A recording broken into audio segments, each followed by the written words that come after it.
Tertúlia. Meu boa tarde a todos e todas. Hoje é dia 3 de outubro de 2015, sábado. O verbete é de número 3.529, com 8 páginas, 51 logias e 15 máximas. O tema do verbete, tecnologia assistencial, da especialidade para tecnologia. O autor do verbete é o professor Marcelo Nasbar, que hoje está aqui acompanhado com uma dupla de assistentes competentíssimas, não é, Marcelo? O professor Marcelo, ele é graduado em Ciências da Computação, especialista em tecnologia de software e gerenciamento de projetos. Ele é natural de Araraquara, voluntário da Conscienciologia desde 2011 e tenepsista desde 2010. A tecnologia assistencial é o conjunto de técnicas, métodos, processos, procedimentos, meios e instrumentos das áreas de conhecimento utilizados com propósitos cosmoéticos para a geração de produtos, sistemas, serviços e soluções visando a assistência e a potencialização da evolução da consciência, homem ou mulher. O holopensene pessoal da paratecnologia, o abertismo autopensênico às inovações cosmoéticas. A tecnologia alavancando a evolução, a tecnologia aplicada assistencialmente além da área da medicina e saúde, a tecnologia além da infocomunicologia.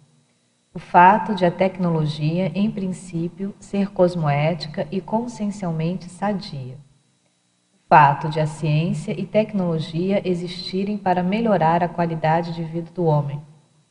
O foco no loco interno ou externo para a criação de novas tecnologias. O fato de a tecnologia e a evolução da consciência não darem saltos espetaculares. O fato de os progressos humanos patrocinados pela tecnologia durante o século XX transformarem o planeta muito mais profundamente em confronto com os 20 séculos precedentes. A revolução científico-tecnológica do século XX refletindo o advento das reurbanizações extrafísicas e consequentes reciclagens humanas posteriores. Nós lemos apenas algumas das primeiras linhas aqui da fatologia, que está bem rica em termos de abordagens. Na paratecnologia, nós destacamos a tecnologia inspirada pelos amparadores extrafísicos, o intercâmbio multidimensional das paratécnicas evolutivas, a identificação das sincronicidades, os aportes paratécnicos das centrais extrafísicas, a mini-peça participando do maxi-mecanismo multiexistencial interassistencial, a paratecnologia cosmoética usada no desenvolvimento das REURBEXs e no encaminhamento das CONSRELs, a paratecnologia centrípeta, a paratecnologia centrífuga, a paratecnologia além do paramicrochip, o aprendizado do curso intermissivo. Na seção do detalhismo, o professor Marcelo também demonstra consistência no verbete ao trazer 28 sessões.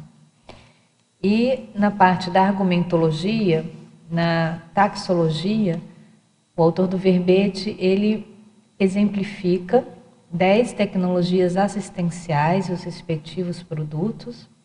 E na sequência, ele traz uma lista muito interessante, bastante esclarecedora, de 110 exemplos de inovações auxiliadoras da evolução humana, em que ele elenca numa ordem cronológica.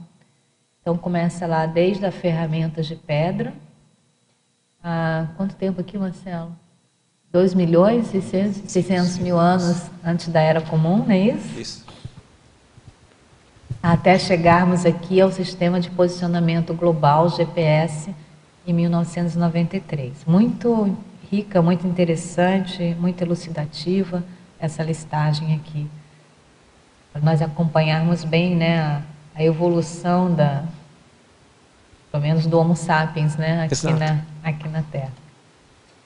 Na seção da remissiologia, dos 15 verbetes elencados, nós destacamos desassombro paratecnológico, inteligência técnica, paramicrochip, potencialização evolutiva e tecnofilia. A tecnologia, em geral, não é boa, nem má, nem indispensável. Somente a cosmoética lhe assegura caráter e emprego assistenciais, favorecendo a aceleração evolutiva das consciências. Você já utiliza a tecnologia ao modo de ferramenta assistencial e evolutiva? Na escala de 1 a 5, qual o grau de uso cosmoético?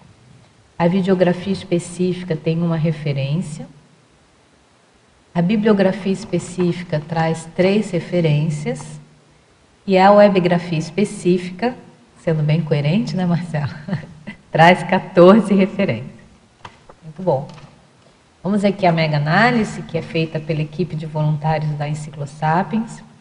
Inovação, próteses, tecnofilia, energética, educacional, biotecnológica, paramicrochip, macrotecnologia, sustentabilidade, técnico-pensenidade, nanomedicina, computador, transplante, marca-passo, paratécnica, anestesia, bússola, paratecnologia, infocomunicologia e autodiscernimentologia. Marcelo, você está na sua seara hoje, né?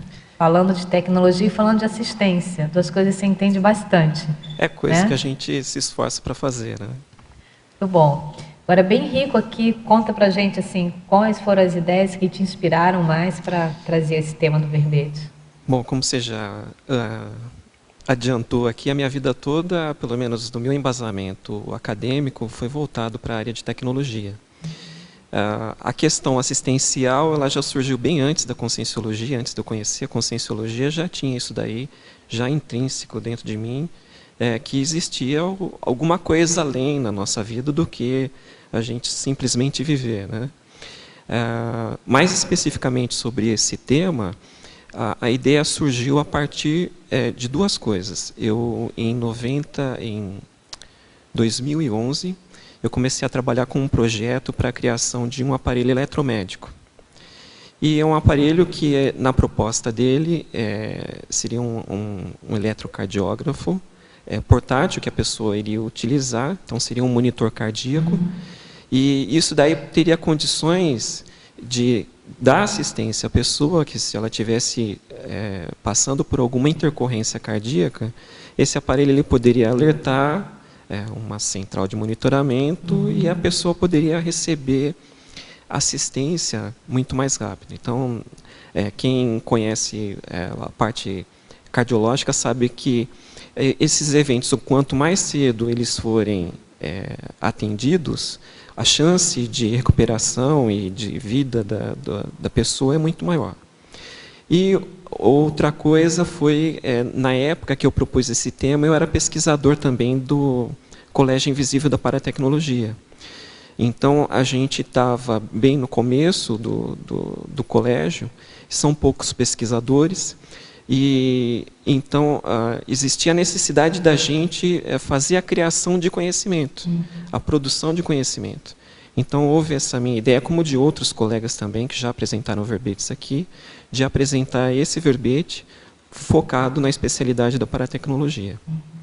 É muito bom. E é interessante fazer bem essa junção, né, da questão da assistência através da tecnologia e como os tecnólogos, os tecnicistas, e que você coloca aqui na sua masculinologia, ou seja, né, como as consciências, as consciências que lidam também na condição com a tecnologia podem ajudar muito, né, podem fazer bastante assistência. Porque existe esse mito de que o técnico, o tecnólogo, ele não é assistencial. Tá? Então, eu tentei elencar uma série de argumentos dentro do verbete para mostrar questões da própria tecnologia que são assistenciais, fizeram a diferença na vida das pessoas, proporcionaram evoluções ao longo da história da raça humana, né, do Homo sapiens e dos seus anteriores, aí, dos seus... Os antecederam, né?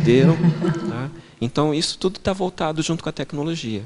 Mas não é a questão de você usar a tecnologia como simples opção para a resolução de problemas. Não é como eu coloco aqui a tecnocracia, em que você tenta utilizar a tecnologia de qualquer jeito, sem você fazer uma qualificação, uma quantificação com relação à SOCIM, com relação às pessoas, aos resultados que elas vão proporcionar. É interessante que você trouxe essa temática da tecnologia assistencial com essa abordagem conscienciocêntrica ou conscienciológica, né? Que também aqui acho que vai ser muito rico para nós expandirmos de como, do seu ponto de vista da conscienciologia, da conscienciocentrologia, né? A tecnologia ou a paratecnologia é utilizada de maneira assistencial.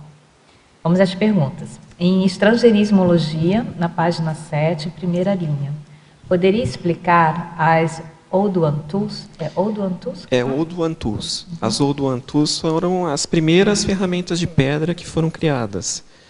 Isso daí, 2.600.000 anos atrás, que seriam produzidos, manufaturados pelo Homo habilis, que seria um ancestral ainda do Homo sapiens. Do Homo sapiens.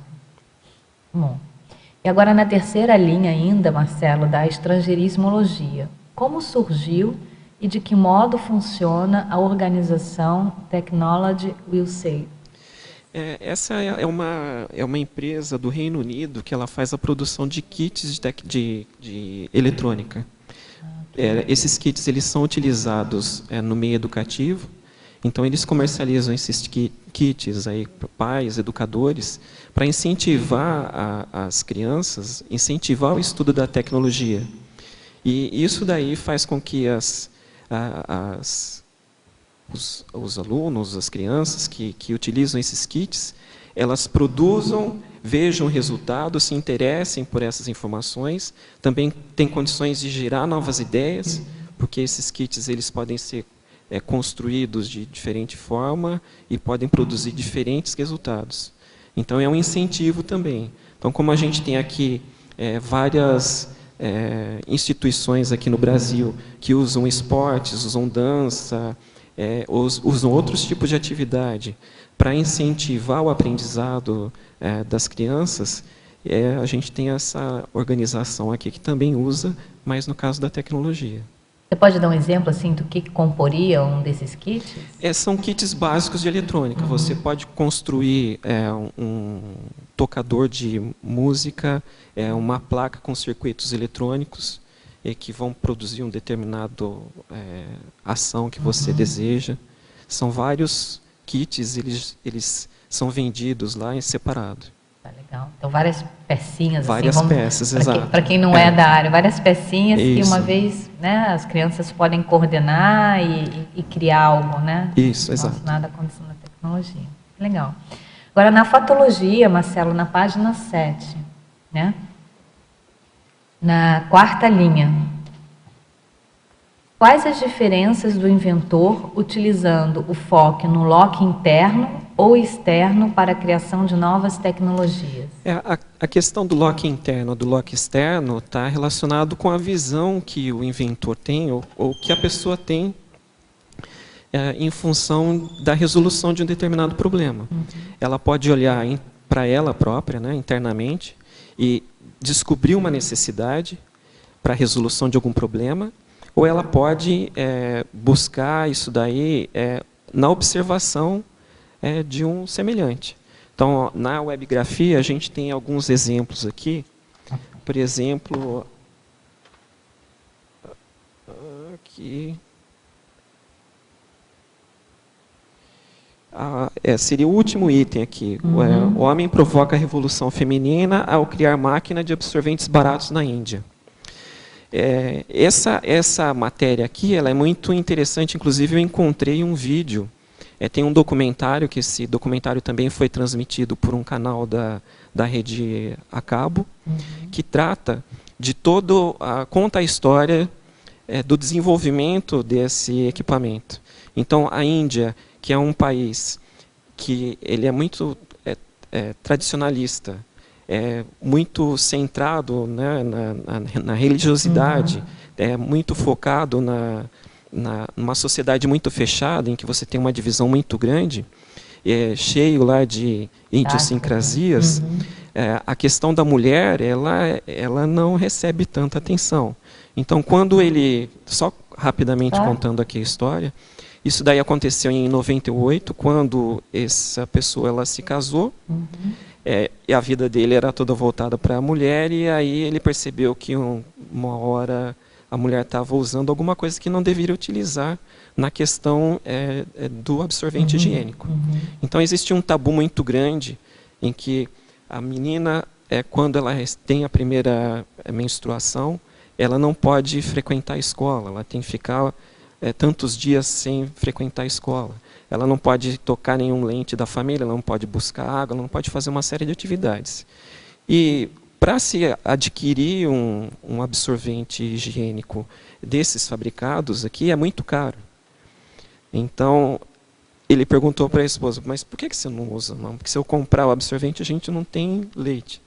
Então, ele começou, observando a partir da necessidade que ela tinha, buscar uma solução mais barata.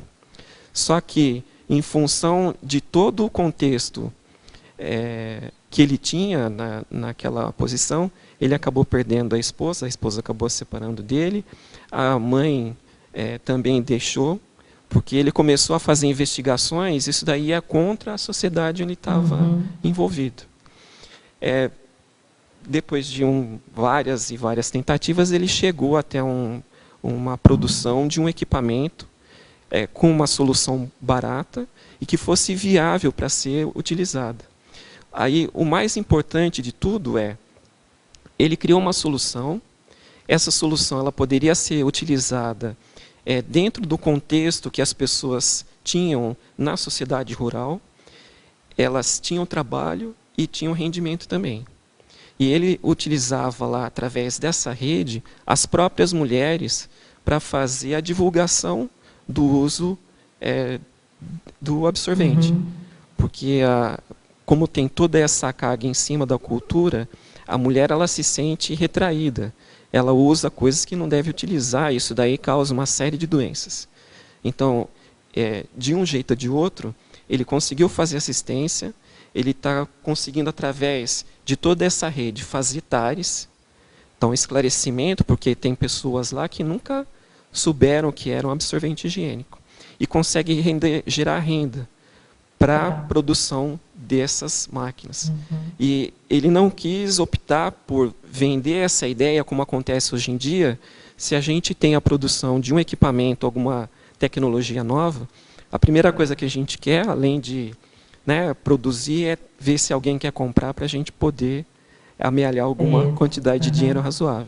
Isso ele não quis, ele só queria ter pessoas para que pudessem crescer essa rede e isso se expandisse dentro da Índia. Nossa, muito legal, muito boa essa história. Vale a pena então a gente aprofundar, pegar essa referência. E você falou que tem um documentário isso também, um documentário, isso daí está é meio estranho a gente comentar sobre isso, mas é O Homem do Absorvente, é um documentário que ele foi transmitido pelo GNT. Que legal. Nossa, muito bom. Um ótimo exemplo que você trouxe. Agora, em Fatologia, na página 8, na quarta linha.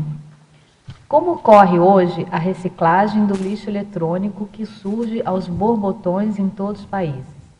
Esse lixo é exportado para ser reciclado em países pobres e menos desenvolvidos? A questão da reciclagem é uma questão delicada, porque isso daí demanda uma quantidade de recursos também grandiosa em termos de dinheiro, de tecnologia também, para que ela seja feita a contento. O Brasil ele é campeão aí de reciclagem de alguns produtos que têm uma maior vendagem. Por exemplo, as latinhas de alumínio, o Brasil é um dos campeões de reciclagem, porque é fácil das pessoas coletarem, é fácil das pessoas venderem, a gente tem uma indústria que reutiliza essa mercadoria. Então, todo o setor, desde da produção inicial até a final, isso daí está coberto. Agora, na questão dos resíduos eletrônicos, isso daí não é uma coisa que ainda está desenvolvida, ela está em desenvolvimento ainda, ela está sendo realizada, não tão a contento. A gente ainda tem cidades que não fazem reciclagem de lixo doméstico, né? Então, ainda existem coisas mais básicas que ainda não são feitas. A expectativa nossa é que, com a questão do conhecimento, a questão aí da estabilização econômica, social, os países, as cidades, as pessoas, elas comecem a se voltar mais para essa questão. Tá?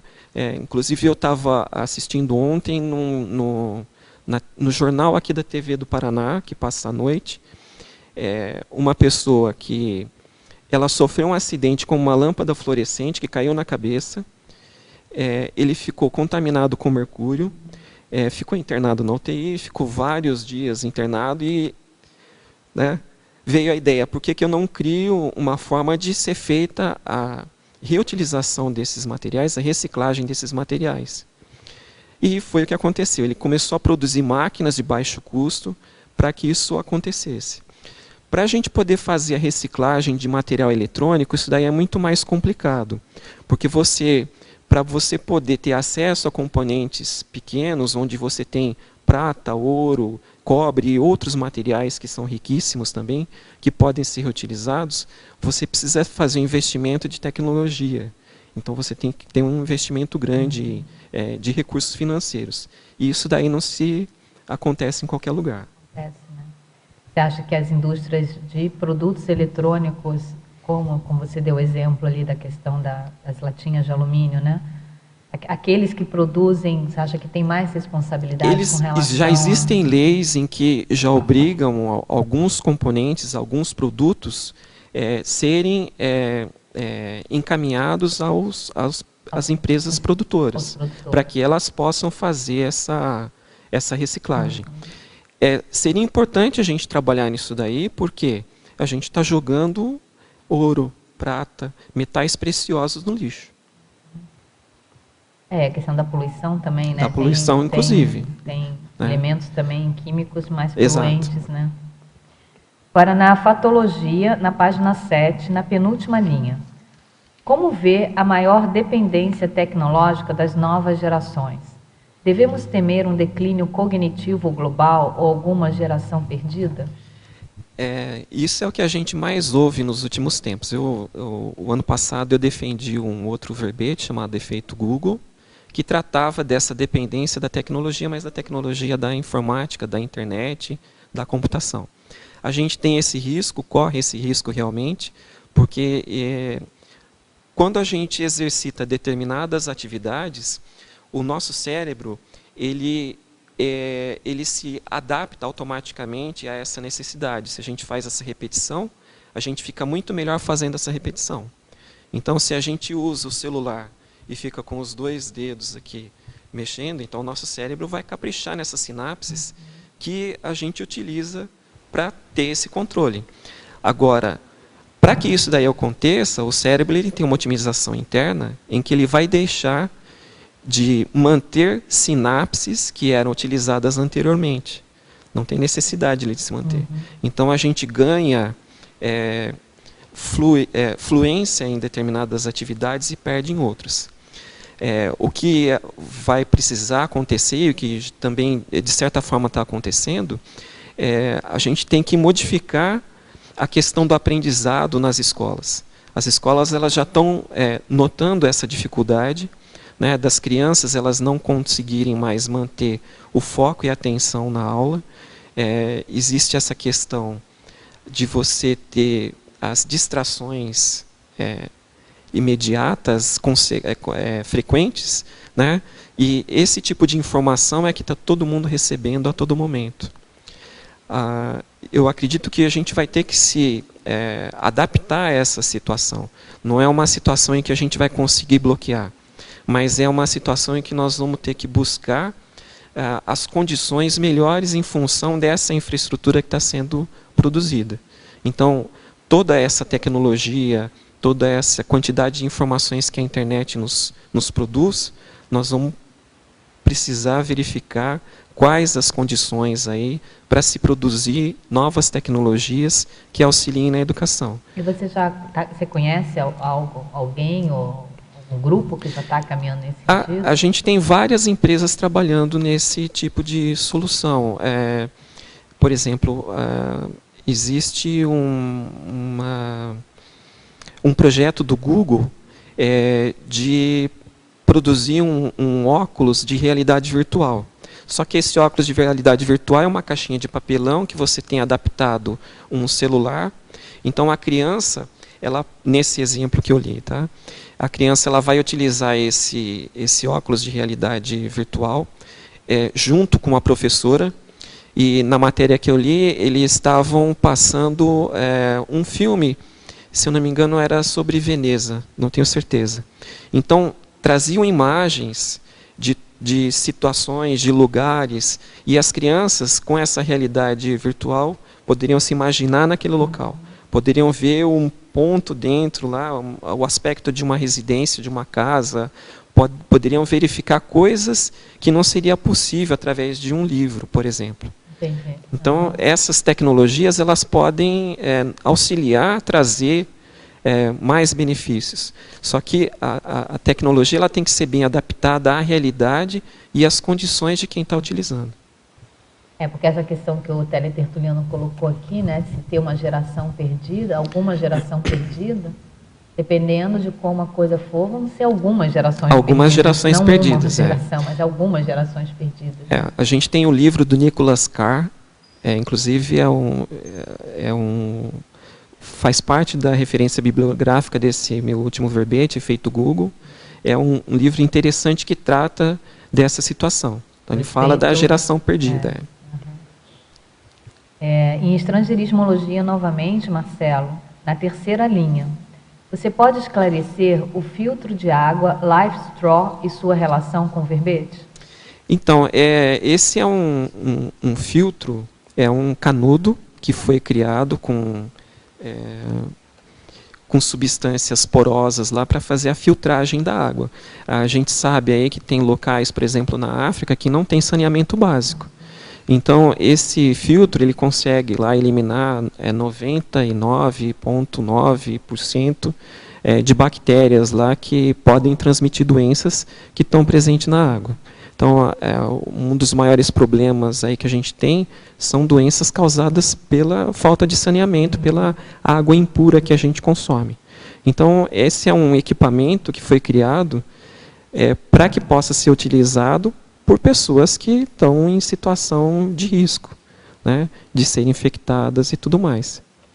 E ele é de fácil acesso, assim, o custo dele é de eu não sei dizer exatamente, é uma empresa suíça. É só procurar na internet LifeStraw, tem informações sobre esse produto. Bom, ainda em estrangeirismologia, na quarta linha, poderia falar do processo ad hoc? O processo ad hoc, a gente utiliza isso daí muito na infocomunicologia. Então, quando a gente vê, e no direito também, né? Na questão da infocomunicologia, a gente utiliza o processo ad hoc quando você faz alguma coisa sem processo. Então, você não faz alguma coisa sem ter muito critério, sem ter muito planejamento, sem ter muita forma, sem você criar uma estrutura que ela possa ser depois, posteriormente, reproduzida, refinada, redesenhada, otimizada e assim por diante. Só que, se você pensar bem, um processo ad hoc também é um processo.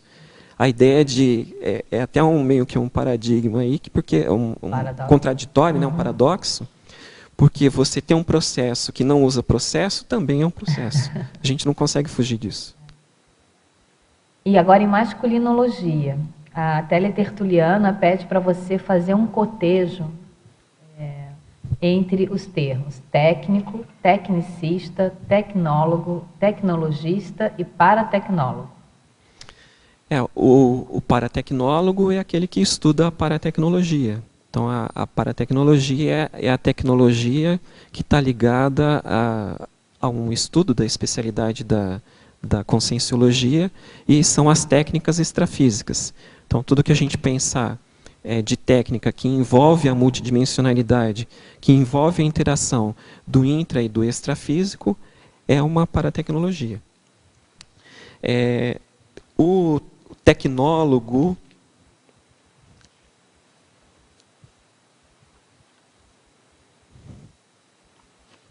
Só um minuto. O tecnólogo é o especialista em uma determinada técnica. Então, você, por exemplo, tem na educação formal, você tem níveis de graduação para tecnólogo. Então, a pessoa fica especialista nesse tipo de tecnologia. Qual que é o próximo? Tecnologista.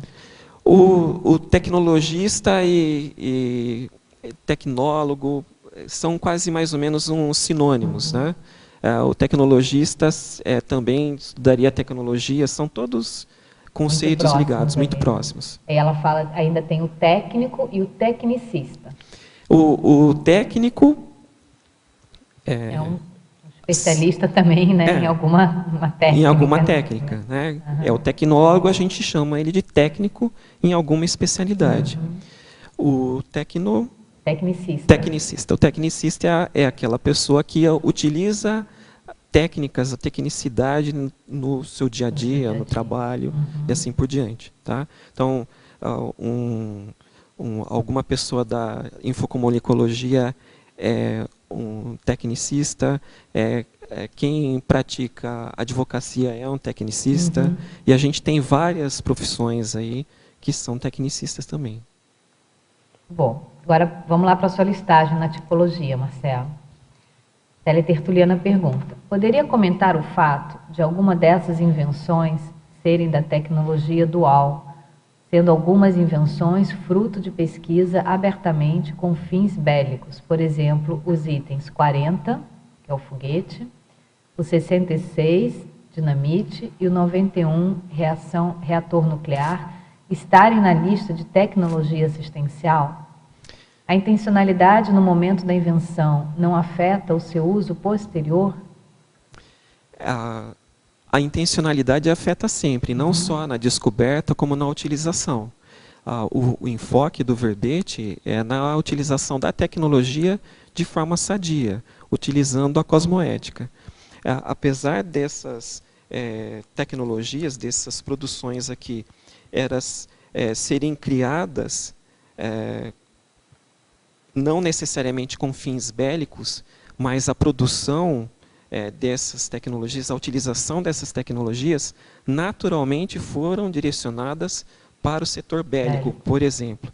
Isso porque alguém lá entendeu que aquilo poderia ser utilizado e utilizou.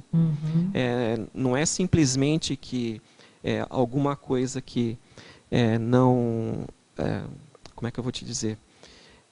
Alguma coisa neutra, ela não vai ser aplicada homeostaticamente ou nosologicamente. Né? Porque até você falou aqui, ó, ferramenta de pedra.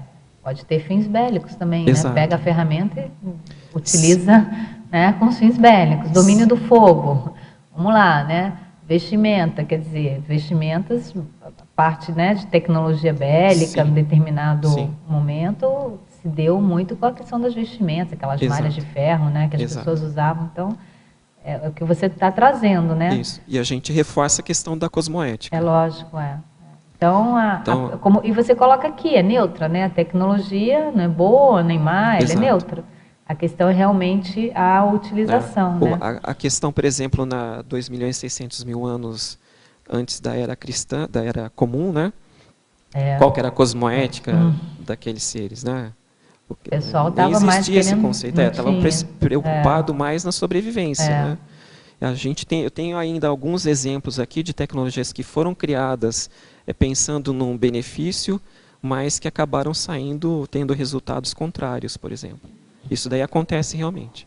O próprio avião, acho que foi assim, né? Isso, Foi criado com uma intenção e foi usado para fins bélicos. Aproveitando que a gente está na lista, a minha única dificuldade em conhecer é o que é o 101, o Kevlar. O Kevlar.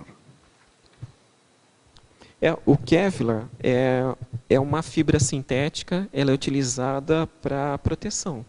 Ela é utilizada para blindagem de cabos, para situações em que você tem um estresse muito grande, e principalmente para coletes à prova de bala.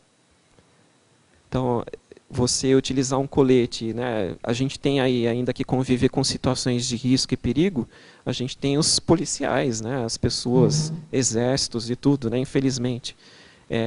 O Kevlar, né? Essas pessoas aí que utilizam coletes à prova de bala, elas não devem utilizar a tecnologia para elas se resguardarem também? É uma forma de resguardarem a vida, né? Se o que elas estão fazendo é cosmoético ou não, aí é uma outra história, né? Cada um de nós vai responder aí pelos atos que a gente produzir.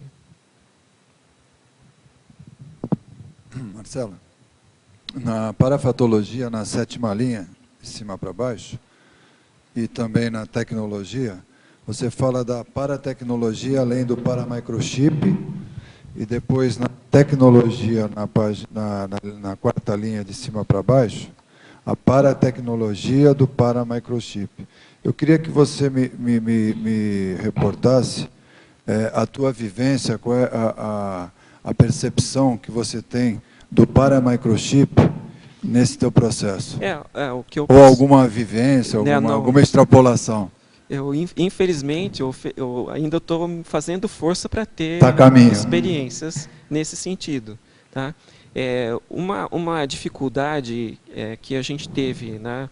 Eu participei do Colégio Invisível da Paratecnologia até o final do ano de 2014. Foram 2 anos e meio. Nesse período todo, foi um esforço tremendo que a gente teve em inicialmente formular conceitos, e inicialmente quebrar alguns paradigmas, porque se você tratar há um tempo atrás sobre paratecnologia dentro da conscienciologia, o que era falado de paratecnologia? Era o paramicrochip. Mas a gente tem muito mais coisas dentro da conscienciologia, além do paramicrochip, que é paratecnologia. Não só técnicas extrafísicas que envolvam efeitos ou situações de trocas energéticas ou da projeção lúcida, mas a gente tem questões da reurbanização, questões organizacionais também, né? Amparadores aí, né? O amparador técnico da TENEPS, ele é um paratecnólogo também, né? Ele tem lá um conjunto lá de técnicas, de conhecimentos que ele utiliza. E isso daí acontece em todas as especialidades da conscienciologia. Eu não posso te apontar uma especialidade da conscienciologia que não tem uma técnica. Então, técnica e conscienciologia, elas estão muito ligadas. Técnica e paratécnica também estão muito ligadas. É porque a gente tende a associar, quando fala de tecnologia, né, Marcelo, a aparelhos, a algo mais tangível, palpável, mais palpável. Extrafísico, entendeu? Isso. Né? Então, sob o ponto de vista de paratecnologia, assim como tem o paramicrochip, tem outros também artefatos ou para-artefatos, né, para aparelhos, né, os aparelhos extrafísicos que também são utilizados, que a gente pode observar no dia a dia. Mas é interessante você estar trazendo isso para expandir e melhor entender a noção de técnica, não como um artefato, né? Sim. Mas como uma aplicação, uma metodologia, uma aplicação, um modo de se chegar, que é uma técnica, né? Um modo de se chegar a um resultado. Então, a gente tem a reciclagem existencial, é uma técnica. É uma técnica. E ela tem uma repercussão extrafísica. Ela tem uma repercussão também, é uma paratécnica. Claro, que como está relacionado ao paramicrochip, a gente já logo de imediato já assimila ou percebe essa relação. Mas essa exposição sua é boa, porque tudo tem uma técnica, tem a paratécnica, tudo tem uma técnica criada pelo Max Mecanismo, né? Eu utilizei algumas referências aqui do Homo sapiens urbanizatus, porque no começo ele tem uma seção, um capítulo tratando exclusivamente sobre técnicas e paratécnicas. Então, é muito interessante a gente observar esse capítulo também para aprofundar o estudo sobre esse assunto. Obrigado. Em fatologia agora, Marcelo, na página 8, na 7ª linha, a Teletertuliana pede para você aprofundar o uso da tecnologia para combater os vícios em tecnologia. É interessante isso daqui, porque, por exemplo, se você eu sugiro dar uma olhada no verbete efeito Google, se a teletertuliana tiver a possibilidade. A gente tem situações aí em que qualquer tipo de tratamento ou qualquer tipo de atendimento que for feito para quem tem adicção à tecnologia, a gente utiliza uma tecnologia voltada para a medicina, da psiquiatria, da psicologia e outras áreas de assistência. Outra coisa que a gente tem observando em outro nível é que já existem universidades que oferecem serviços de atendimento psicológico online. Uhum. Então, utiliza a tecnologia para prover, para criar uma linha de comunicação com o paciente, sendo que ele não precisa necessariamente estar presente. Então, pode ser via celular ou via internet. Uhum. Isso daí já é uma realidade e inclusive, ocorre aqui no Brasil. É interessante, você tem um parágrafo seu aqui na argumentologia que você fala da tecnolatria, né? E essa era uma pergunta que eu queria fazer, não sei se alguém vai fazer, mas eu vou me adiantar aqui. Você fala que a adoração pela tecnologia, quando patológica, representa entrave evolutivo. Você pode dar alguns exemplos de como que é que a pessoa pode identificar quando ela ultrapassa esse limite do uso da tecnologia de forma homeostática para essa adoração patológica? A questão da tecnologia, ela girar para um viés patológico, é quando ela acaba tomando conta de você. Uhum. Você perde o controle de toda a situação. Isso daí é complicado. Existe a questão da tecnossolução, é usar a tecnologia para resolver tudo. Mas aqui dentro, inclusive da fatologia, eu coloco lá um ponto em que a fome e outras situações aí não são resolvidas pela tecnologia pura e simplesmente. Não é somente aplicando tecnologia que as coisas vão se melhorar. Tá? A gente está passando uma fase de desenvolvimento humano e tecnológico em que você associa a tecnologia. Hoje, se você for pensar também em tecnologia, o que vai vir à mente? A tecnologia digital, a tecnologia do celular, né? A tecnologia do computador. Mas a tecnologia é além disso tudo. Tá? Mas ainda a gente sofre essa questão de pessoas que estão ficando completamente adictas ao uso de celulares e computadores, e Facebook e aí por diante. Então, isso daí é a hora que começa você perder o controle disso. Tem uma compulsão, né? Tem uma compulsão, isso é muito complicado. Isso daí afeta o seu raciocínio. Então, hoje, quando a gente perde muito tempo lá no celular ou no tablet, isso daí causa problema de visão. Né? Já causa problema de visão. A gente fica criando novas sinapses para poder ter o controle do manual e a visão, o foco em determinada informação. Perde sinapses que a gente já tinha criado anteriormente. O cérebro ele vai se reajustando às situações. Perde fluência, a gente para de começar a ter controle da caligrafia. A caligrafia fica horrível. Então, eu trabalho com computador o dia todo, a minha caligrafia é um terror. Eu conheço um rapaz, agora eu estava até conversando com ele está treinando caligrafia naqueles cadernos, sabe, de caligrafia, com aquelas pautas, justamente em função disso.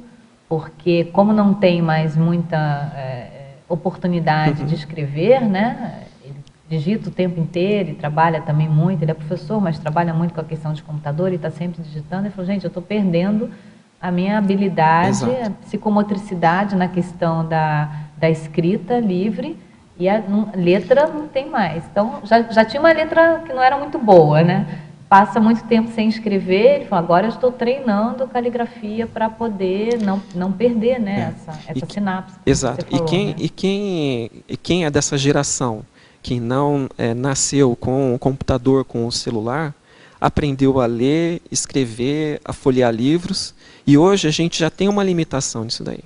Então eu vejo que as pessoas, né, que passam por essa situação, que é mais ou menos da minha geração, né, estão sofrendo bastante. Porque a gente sofre um impacto muito grande na questão do raciocínio também. Você acaba direcionando o seu pensamento, a sua atenção para determinadas coisas focadas no equipamento, e aí você não tem mais paciência para você ler um livro, por exemplo. Ou as informações que você vê na internet, se você abre uma página para ler alguma matéria, essa página ela não pode ser muito extensa.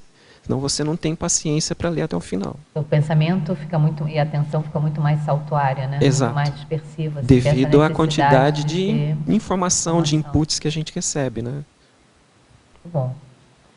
Professor Marcelo, em Pensenologia, na página 7, final da terceira linha, pode discorrer acerca do abertismo autopensênico às inovações cosmoéticas?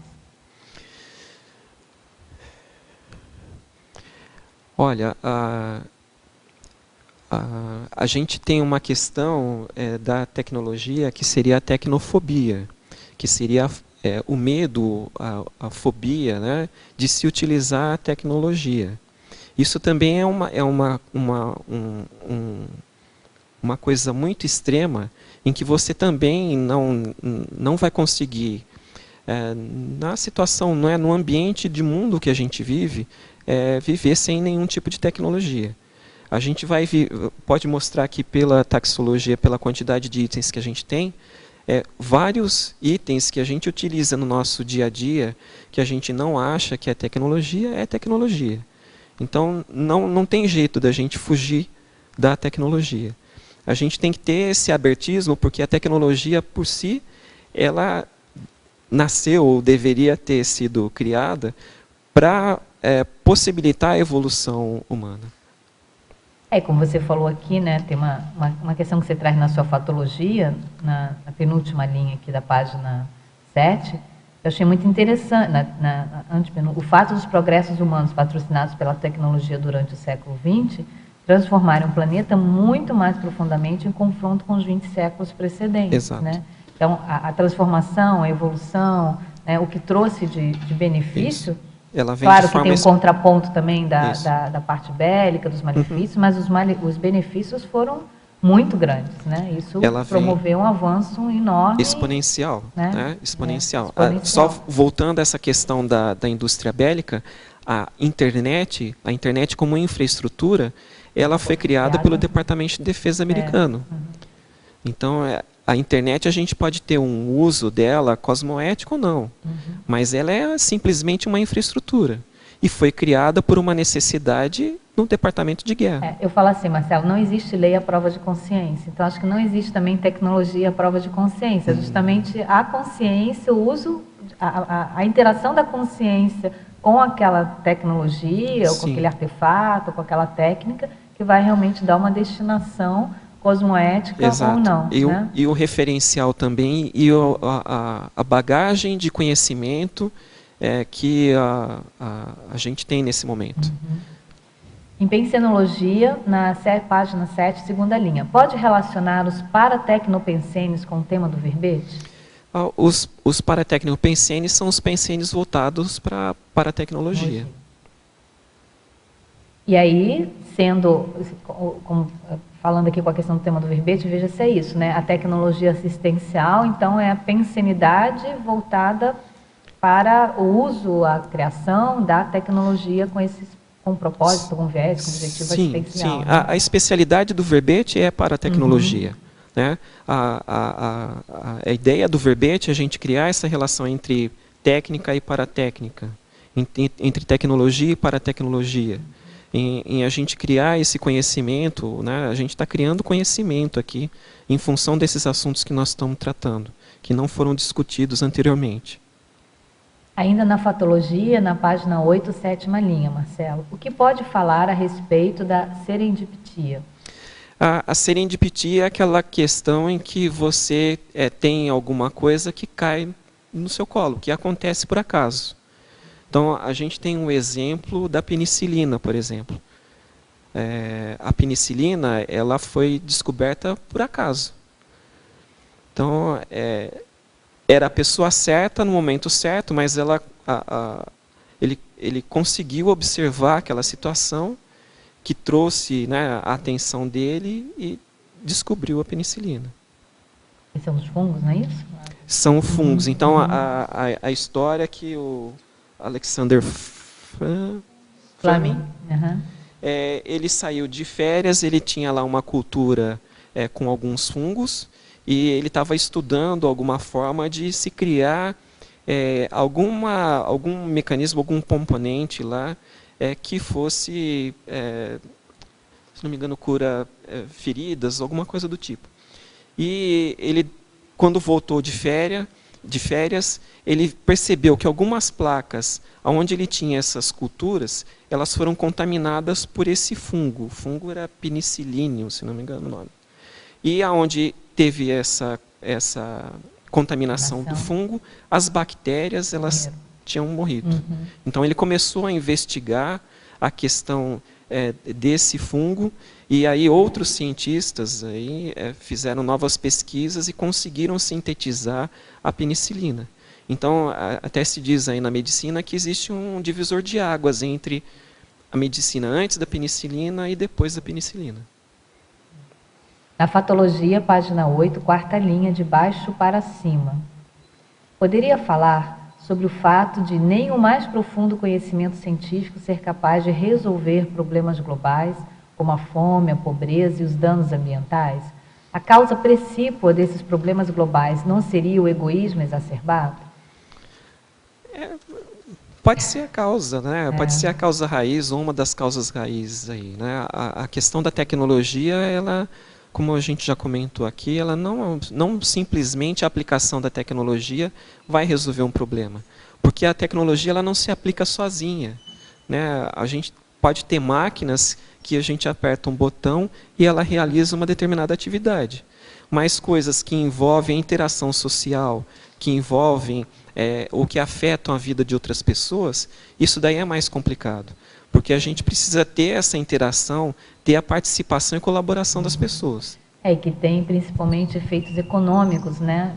Algum tempo atrás eu li assim, que existem já milhares de ideias e protótipos, invenções que podem diminuir muito alguma dessas mazelas aqui, né? Como a fome, a pobreza, os próprios danos ambientais, mas esbarra muito na questão do poderio econômico, de questões políticas, e que essas invenções não recebem apoio, aporte, né, para serem desenvolvidas, ou, digamos assim, os conglomerados econômicos dominantes não permitem, né, que haja realmente a questão até de patentes, aí isso passa também numa questão jurídica da condição de patentes, isso é uma coisa que não vai para frente. Não. Né? Eu acho que também a causa precípua desses problemas globais é o nosso nível evolutivo atual, é o nível que nós estamos vivendo aqui, né? Sim, a gente tem situações em que pessoas fazem a diferença, né? Então, são grupos pequenos que fazem a diferença. A gente aqui da Conscienciologia está tentando fazer a diferença também. Agora, não vai ser a Conscienciologia que vai salvar o mundo, né? Nem essa proposição da Conscienciologia. Mas a ideia seria, através da tarefa de esclarecimento, a gente conseguir criar um ambiente propício para a evolução das pessoas.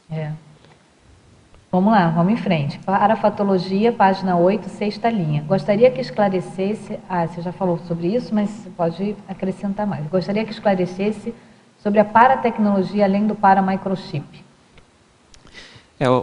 A questão da paratecnologia, além do microchip, é que existem outros tipos de técnicas extrafísicas, além do paramicrochip, que são estudadas na Conscienciologia.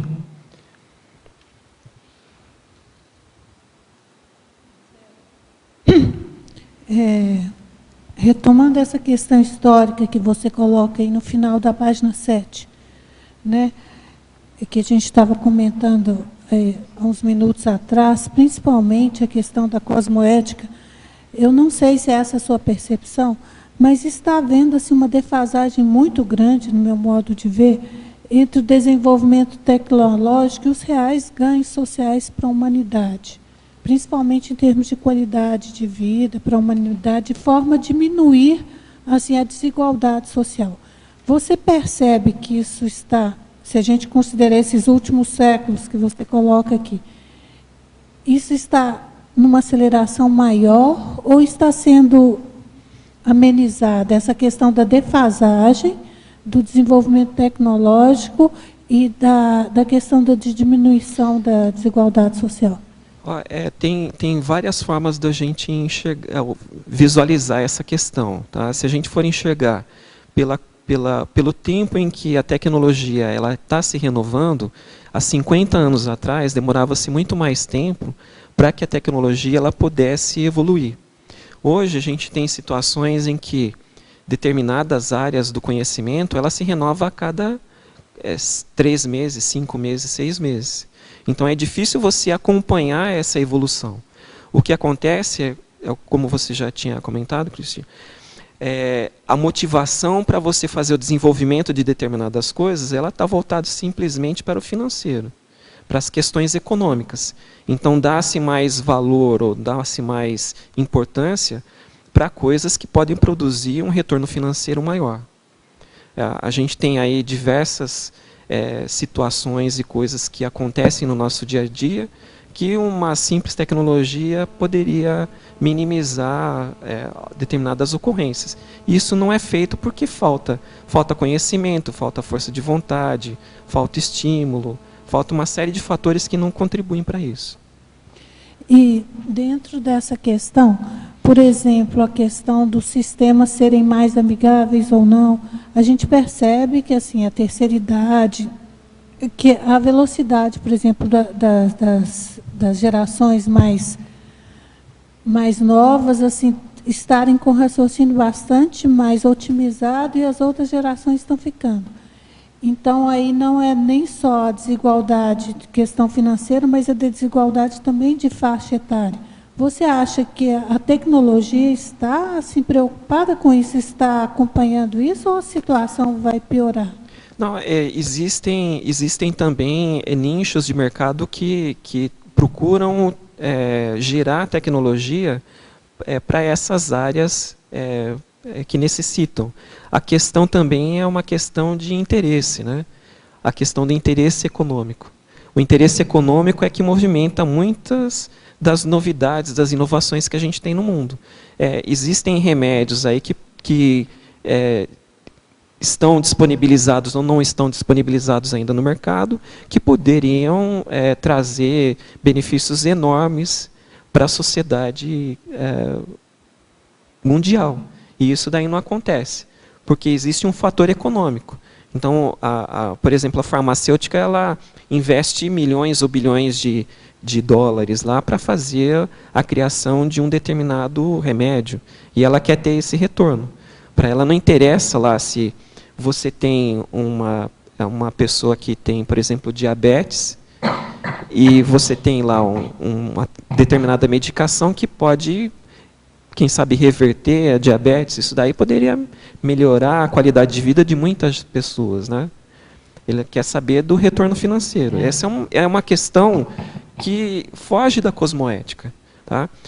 O outro ponto é assim, o que eu percebo com o passar do tempo, em que a gente vai ficando mais maduro, a gente vai perdendo determinadas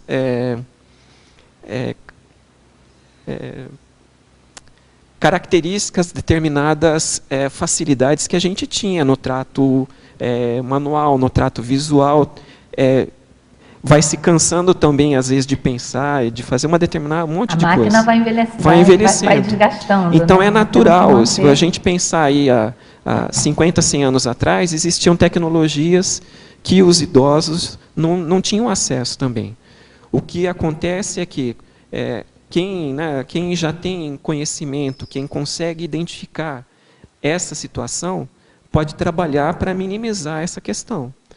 Outro ponto também é que a gente tem que pensar que nós estamos num processo de reurbanização. Então, as Conselhos elas estão ressomando, elas precisam também ter algumas ferramentas que elas possam utilizar, talvez, quem sabe, né, se for essa a escolha, para otimizar a vida dessas pessoas, para que elas possam ter um aproveitamento melhor nessa vida.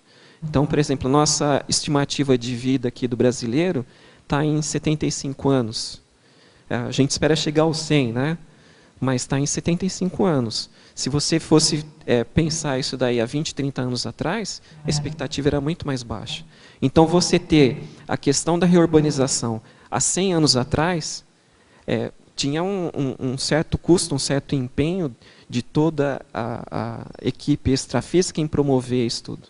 Então, a gente chega nesse momento atual de evolução da sociedade como um todo, em que já tem ferramentas, já tem opções para que possa proporcionar um melhor conceito de vida para todo mundo. Eu não sei, deve ter alguns...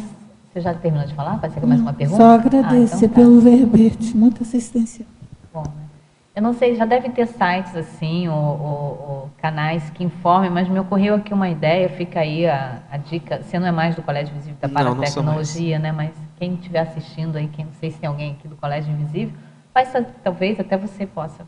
Mas me ocorreu uma ideia de se ter um canal em que se começasse a divulgar só o que de bom a tecnologia já está trazendo. Entendeu? Assim, algo, já existe isso, Tanise? Você levantou aí para ver? Eu estou criando isso. Ah, você está criando isso? Vou criar um canal no YouTube para falar das soluções que nós temos, já tem para um mundo sustentável. Você vai para a linha da sustentabilidade, é isso? Do uso de todos os recursos pessoais, naturais e tecnológicos. Nós temos recursos hoje tecnológicos no mundo para que a gente viva num mundo sustentável. Então, é uma questão de divulgação. Então, são pequenas escolhas que a gente faz no dia a dia que determinam o resultado, né, digamos assim. Então, para onde o mundo está indo. Então, eu acho assim que, claro, existe toda uma pressão econômica para aumentar o consumo. No entanto, quem decide é o consumidor. Ele é que decide. Então, o que ele vai consumir, o que ele vai comprar. E no final das contas, quem paga a conta somos todos nós, né? Então, eu acho que eu vou trabalhar com isso. Vou divulgar essa ideia. Legal essa ideia. E tem um canal assim que fale ou algo que divulgue todos os bons, ou a maioria, né, dos bons usos da tecnologia. Entendeu? Para justamente incentivar e dar mais ideias para aqueles que querem fazer, né, o bom uso ou uso assistencial da tecnologia. Marcelo, posso pedir licença para você um minuto para fazer um comercial aqui? O primeiro deles é o seguinte, gente, hoje às 19 horas, a equipe da Cosmoethos, que é a nova IC, Instituição Conscienciocêntrica de Cosmoeticologia, Associação Internacional de Cosmoeticologia, aguarda todos vocês no Hotel Mabu Interlúdio, a partir das 19 horas, como eu disse, para a Assembleia de Constituição da Cosmoethos, tá? Então, fica o convite, após a cerimônia da Assembleia de Constituição, eles vão nos oferecer um coquetel. E uma outra informação aqui é que a Enciclosapiens e Editares estão realizando uma promoção para compra antecipada do livro 500 verbetógrafos da Enciclopédia da Conscienciologia, né? Então, essa promoção, ela vai dar um super desconto de 27%, é isso, Rosa? Né? E o preço do exemplar do livro, né, dos 500 verbetógrafos, sai por R$ 95. Então, os interessados podem entrar em contato com o e-mail vendas@editares.org. Tem um prazo para essa promoção? Até a publicação propriamente dita do livro. Na verdade, não. O dinheiro tem que ser... Não, mas essa... Como é que chama? É a campanha de patrocínio. É uma campanha de patrocínio. Tá. É como se fosse uma doação, né? Para cada R$ 95 a gente contribui com o livro, né? Dá um livro. E a gente está fazendo até dia 21 de dezembro, quando sai publicado o livro e quando o livro vai, então, ser vendido a preço normal. Tá. Entendeu? Mas, então, peraí, vamos esclarecer aqui uma coisa. Para a pessoa realmente poder ajudar, quanto mais cedo ela puder quanto mais cedo puder doar, melhor. Dar os R$ 95, ela dando os R$ 95, ela recebe um livro de volta. Né? Isso. Ela pode doar mais. Agora, né? Ela pode doar mais. Pode doar mais. Então, a cada R$ 95 que ela doar, a gente pode retribuir com o livro. Se ela não quiser, também não tem problema, né? Tá bom. Tá, mas é essa campanha para a gente poder efetivar o pagamento da... Mas a gente ficou então na tem uma primeira data até que é 15 de novembro, é isso? É isso? É até 21 de dezembro. Se puder antecipar até 15 de novembro, ótimo. Então, tá? ó, pessoal, vamos antecipar aí, vamos ajudando justamente na publicação do livro dos 500 verbetógrafos, né? Agora, Cristina, quem estiver fora de Foz do Iguaçu, que estiver ouvindo a gente, entrar em contato pelo e-mail vendas, ela já falou, eu vou novamente divulgar o e-mail, tá, gente? Olha, então, R$ 95,00 para uma compra antecipada para o livro dos 500 verbetógrafos da Enciclopédia da Conscienciologia. Quem não está em Foz do Iguaçu, entre em contato com o e-mail vendas@editares.org. Quanto mais cedo vocês ajudarem, melhor. Falando nisso, eu vim aqui para a Holoteca hoje escolher o nome desse canal, né? Então, um dos nomes que eu pensei foi Girafa Carotena. Girafa é da inspiração do livro Comunicação Não Violenta, de Maxwell. É isso, né? E Carotena porque existe um pulgão da ervilha que ele se alimenta, que ele faz fotossíntese. E ele usa o pigmento caroteno. Então seria, qual é a grande dor do mundo tecnológico e da sustentabilidade? É a questão da sustentabilidade e a geração dos próprios recursos. Então ele seria esse inseto, né, o pulgão, ele faz fotossíntese. O outro nome que eu pensei foi do micro ao macro. E o outro é a teoria das cores. Porque tudo que nós conhecemos no mundo, nós somos extremamente visuais. Então depende, e esse é o Ano Internacional da Luz.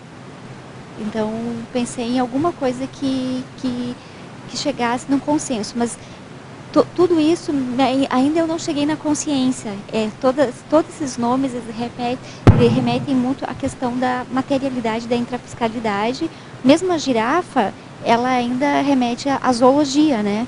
Então, se alguém tiver alguma sugestão de nomes que traga, por exemplo, em evidência a consciência, né? Tipo, consciência e matéria, ou consciência e energia, alguma coisa assim. Eu agradeço. Muito bom, Tenise. Excelente. Professor Marcelo, em binomiologia, página 9, primeira linha. Pode elucidar o binômio tecnologia de ponta, tecnologia relativa de ponta? Essa questão aqui está relacionada com coisas que são criadas, que a gente acha que é uma tecnologia de ponta, e um pouco mais de investigação vai acabar mostrando que ela não é tão de ponta assim, ou que ela não é tão assistencial assim.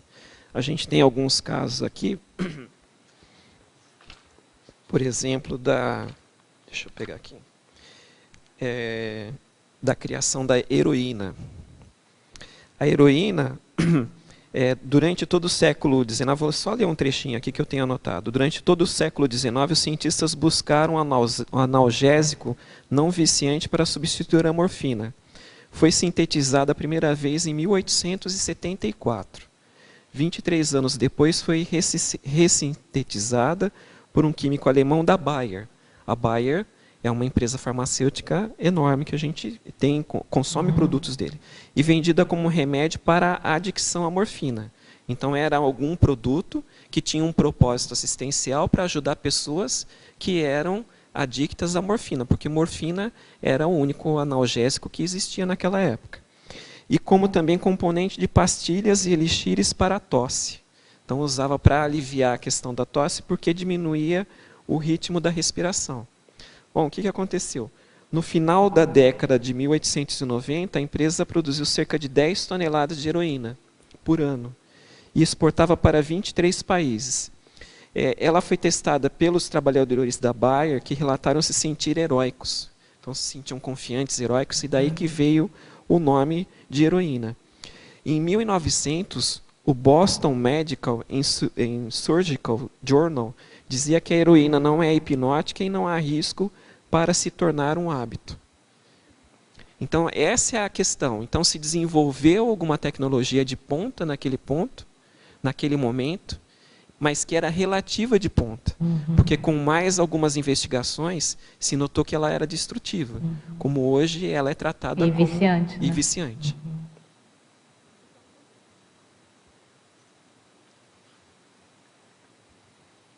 Eu acho que, para mim, esse que é o problema da tecnologia. São tecnologias assim, importantes que surgem e que assim, levam muito tempo para ver o malefício que faz ao indivíduo por interesse econômico.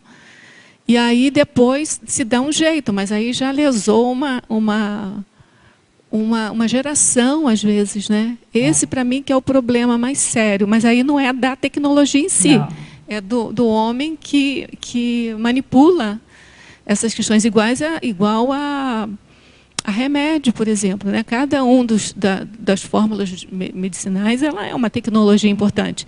Mas ontem mesmo a gente estava conversando, uma solução que tem para quem tem esclerose múltipla, né? Que tem um centro em São Paulo que faz só com vitamina D, que é extremamente em conta e eficiente.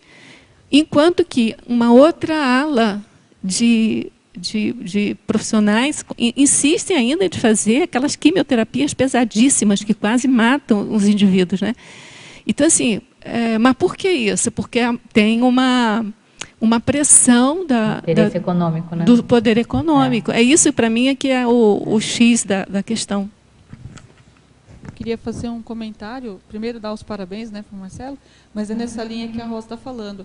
A gente estuda a questão do plástico também, né, que tudo fala, né, tem até umas propagandas hoje na televisão, não, porque o plástico está em tudo, a sua vida depende do plástico, tudo é plástico, mas a gente sabe que o plástico ele tem uma repercussão na natureza muito agressiva, né? Não, e os plásticos, eu não sei se todo mundo sabe, mas tem plástico número 7, 8, 9, 10, 11, 12, 13, esses últimos, né? Tem uma quantidade de toxina que faz um mal terrível para a saúde, não só para a natureza, do ponto de vista da degradação. Uma informação de utilidade pública, né, vamos dizer assim, que assim, quem tem gatinho, né, não use panelinha de plástico para dar água nem comida, e nem para o cachorro, porque isso pode causar câncer de boca no bichinho. Então, assim, aí você vai lá no veterinário e fala, você usa coisa de plástico? Então troca tudo. Põe de vidro ou de inox. Cerâmica, não. Só que até aí o bichinho já morreu, né? Não, e a gente continua dando em festas, né? Refrigerante, não sei o quê, em copinho de plástico, tomando cafezinho em copinho de plástico. A gente bebe água assim, ou então em isopor, porque o isopor não esquenta a mão, mas aquilo tem uma toxina que é feroz. Enfim, a gente tem que se autoconscientizar também, né? Também, concordo. Dureza, hein, Marcelo? Não é fácil. Não é fácil. Mas a gente já tem produção de plástico com base vegetal. Já tem produções aí de plástico assim. Agora, essa questão aí da gente conseguir minimizar os efeitos secundários da tecnologia, isso daí também é uma questão aí que demanda muito trabalho. Não é uma solução simples aí para a gente poder resolver. A gente tem diversas situações aí de produção de tecnologia que são tecnologias existenciais, mas que são poluidoras no momento de produção, né? São poluidoras, usam trabalho escravo, situações aí que são degradantes, mas é para produzir o bem. Então, é uma coisa meio complicado, né? Eu acho que é aquilo que estava se falando, né? A questão não é a tecnologia em si, ou a técnica em si, mas como que isso é utilizado, né? Qual o destino? Porque a gente não consegue excluir a pessoa, né? Quem vai utilizar? A tecnologia ela não vive sozinha, ela precisa de alguém para que esteja atuando. Mas coisa que eu me lembro que o professor Valdo sempre falava, pelo menos para mim ele falava, Cristina, olha, consciência causa problema, mas consciência também soluciona problema. Sim. Então, a questão está no nível, né, de consciencialidade das pessoas. Voltando a essa questão, hein, Marcelo, assim, que eu vejo, vejo no comércio, né? Então, se aquilo tem bastante química, brilha, se reluz, sabe? Assim, aí tem uma demanda enorme. Então, por que eu estou dizendo isso? Porque os produtos que menos fazem mal, eles estão saindo do comércio. Porque não está tendo, porque as pessoas gostam daquilo que é colorido, que tem sabor disso, que tem cheirinho daquilo, mas eles não compreendem que tudo isso é química que está fazendo mal. Daí a necessidade então, da é a informação, gente, né? é a consciência que está dando também a diretriz também da tecnologia. Mas daí a necessidade da informação, né? Da pesquisa, da informação. Vamos em legislação, Marcelo, na página 9. O que vem a ser a Lei de Moore? A lei de Moore, ela foi proposta por... Deixa eu pegar minha cola aqui. Foi proposta por Gordon Moore. E ela trata que, posteriormente, ele foi um dos fundadores da Intel. A Intel é uma das empresas aí de produção de hardware para a criação de microprocessadores. E pediram para o Gordon Moore, isso na década de 60, que ele fizesse uma previsão de como seria a evolução da tecnologia, isso voltada para a área da computação, nos próximos 10 anos. Então, ele fez uma previsão de que o montante...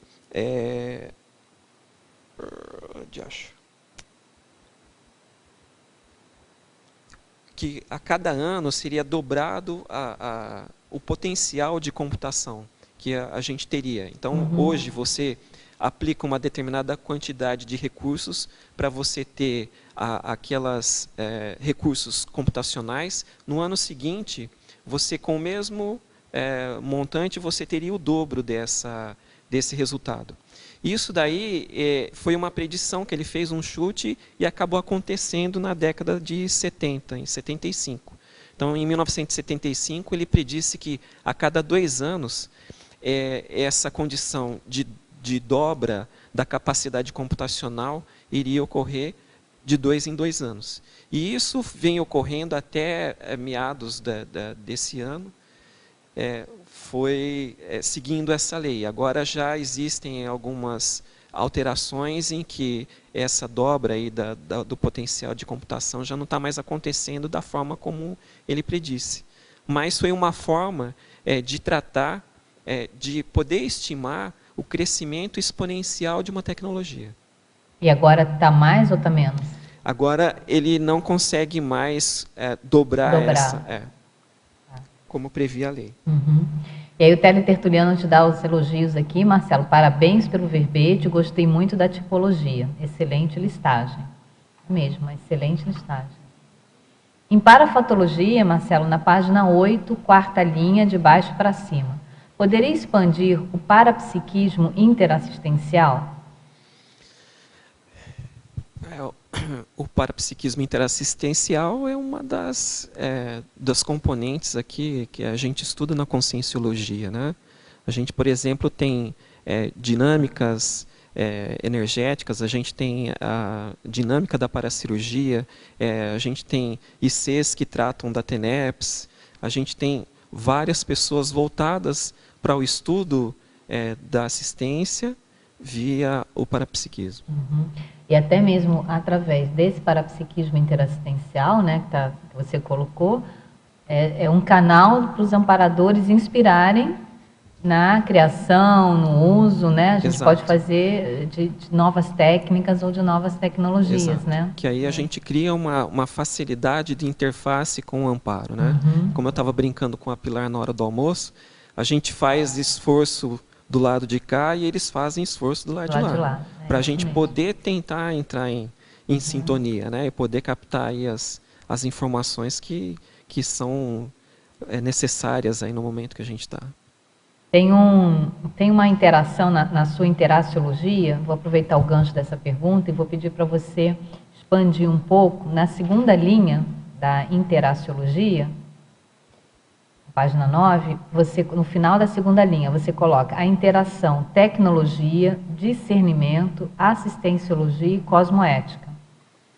Achei bem interessante essa interação. Então, essa é a questão básica, né, que a gente vem tratando aqui sobre a tecnologia. Então, a gente cria tecnologia que é destrutiva. Agora, se a gente utilizar essa interação, geração da tecnologia, usando o discernimento, com foco na assistência, né, e com cosmoética, a gente não tem como errar. Aí não tem como errar. Uhum. É muito bom. Acho que essa interação poderia ser utilizada como até uma síntese, né, da ideia do verbete. Para a fatologia, Marcelo, na página 8, última linha. Poderia aprofundar os desbloqueios das energias conscienciais? Bom, desbloqueio de energia consciencial, o que acontece? Eu não sei qual o nível de conhecimento do teletertuliano. Não, ela já é experientíssima. Veterana em conscienciologia. Então tá bom. Então manja bastante, mais que eu, então. Da Alemanha. Teletertuliano nascido aqui. A questão dos desbloqueios, a gente tem a interface entre os nossos corpos, né? Soma, holossoma, psicossoma e mental soma. Se a gente tem algum bloqueio energético entre um desses corpos, a gente tem uma dificuldade de interação entre eles. Se isso daí acontece, a gente tem uma dificuldade de interação com o extrafísico. A gente tem uma dificuldade de interação com o amparo.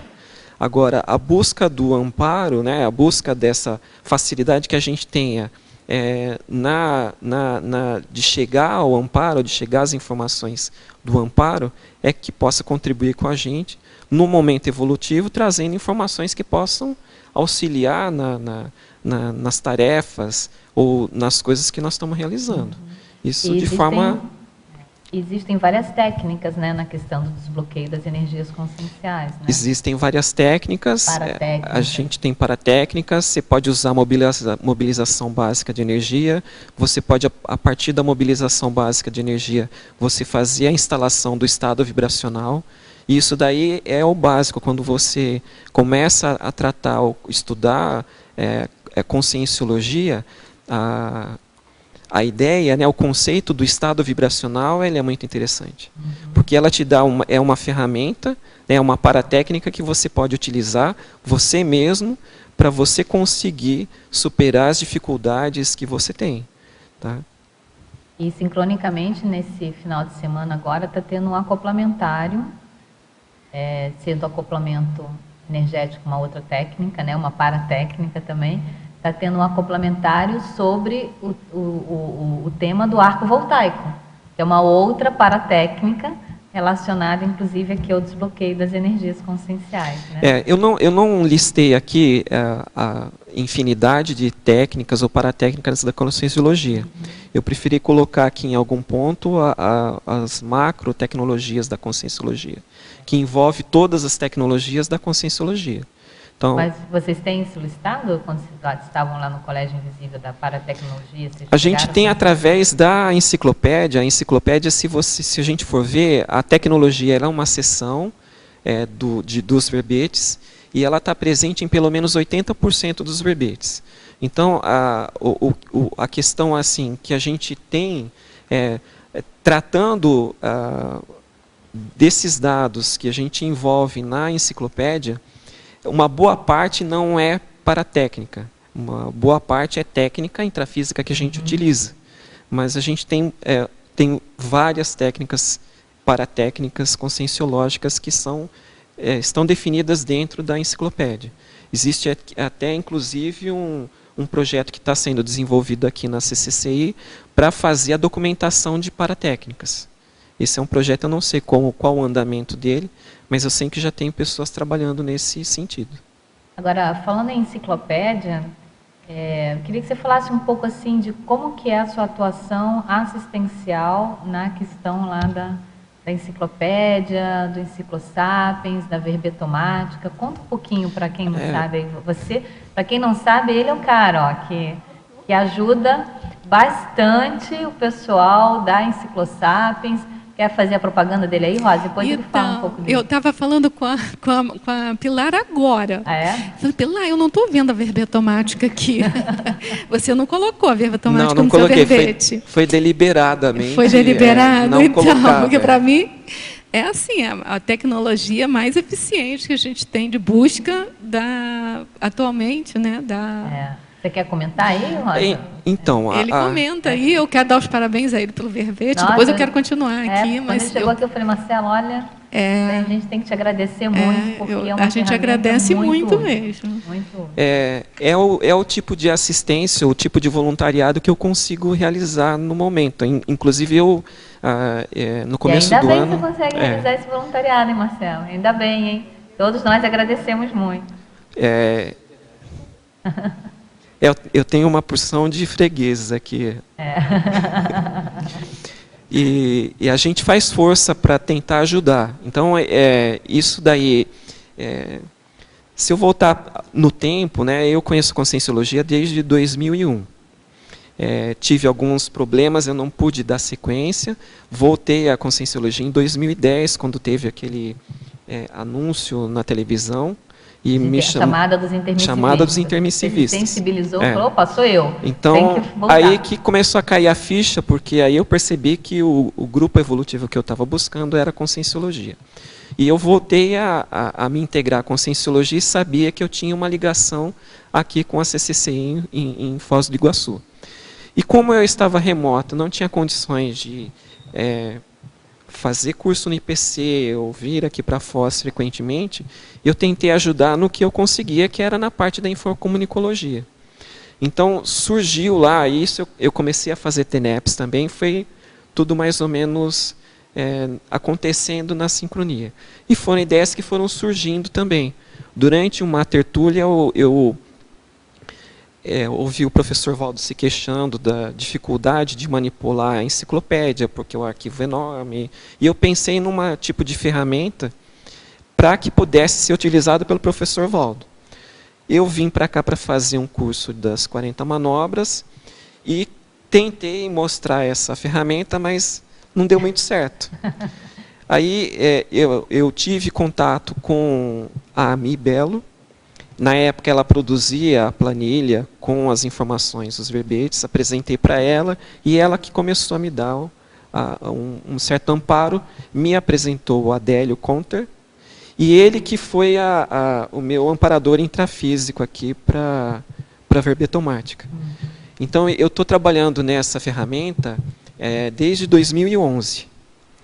Eu trabalhei 3 anos tentando incentivar as pessoas a usarem a ferramenta, e, com muito custo, consegui que isso daí acontecesse. Mas isso daí, junto do trabalho do Adélio, junto do apoio da Enciclosapiens e de todo o pessoal. Então, era o trabalho que eu conseguia fazer. E para mim, assim, é uma coisa que eu faço, não me custa nada, é uma coisa que eu gosto de fazer, eu acho interessante. E eu acredito que esteja ajudando de alguma forma. Olha, da minha parte, eu posso dizer, está ajudando muito, né, Rosa? Verbetógrafo está ajudando demais, né? Quer falar aí? Está ajudando muito, está ajudando também aos alunos do Verbetografia também, que ele preparou uma face, uma interface mais talvez simples, não sei, em relação ao que está disponível, né, no Amigos da Enciclopédia, para a gente poder disponibilizar, e está sendo assim muito, muito útil. E eu reconheço também essa questão que ele falou, assim, a aceitação do trabalho levou um tempo, realmente. Eu queria falar em nome do programa Amigo da Enciclopédia, né? Então, quem quiser acessar, está disponível para fazer um download do aplicativo, né, Marcelo? E depois você acessa os dados da enciclopédia e atualiza. E tem uma vantagem, né, que não foi falado aqui. É atualizado toda semana. Então, você tem esse verbete apresentando hoje, amanhã ou depois já está disponível. Você tem todos os verbetes atualizados no sistema. É um aplicativo que está disponível, Fernando, para quem é amigo da enciclopédia. Então, já baixa no sistema. Agora, quem é associado ao programa Enciclopédia, quem é amigo da enciclopédia, então, com sua senha, você acessa o site do programa Amigos e faz, então, a baixa aí do aplicativo, que é a verbetomática, né? E acessa a enciclopédia e atualiza ela automaticamente. É uma ferramenta maravilhosa. Para pesquisa... Fundamental, né? Muito bom. E eu posso contribuir também aqui, que ele também está ajudando a editar os livros do Google Books, são todos colocados pelo Marcelo. A gente agradece muito também, porque a gente não tinha é uma expertise tecnológica, né? Porque a pessoa não sabia como fazer. E para ele parece uma coisa simples, mas para a gente não é. A gente não é super simples.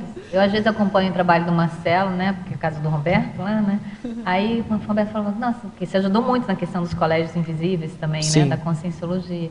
Aí o Roberto falou, nossa, esse rapaz é rápido, a gente já pede uma coisa assim, menos 3 horas já está tudo pronto. Falei, quem sabe, sabe, né? Marcelo, eu sou da área de letra, mas eu estou entrando um pouco também na área da turma da tecnologia agora.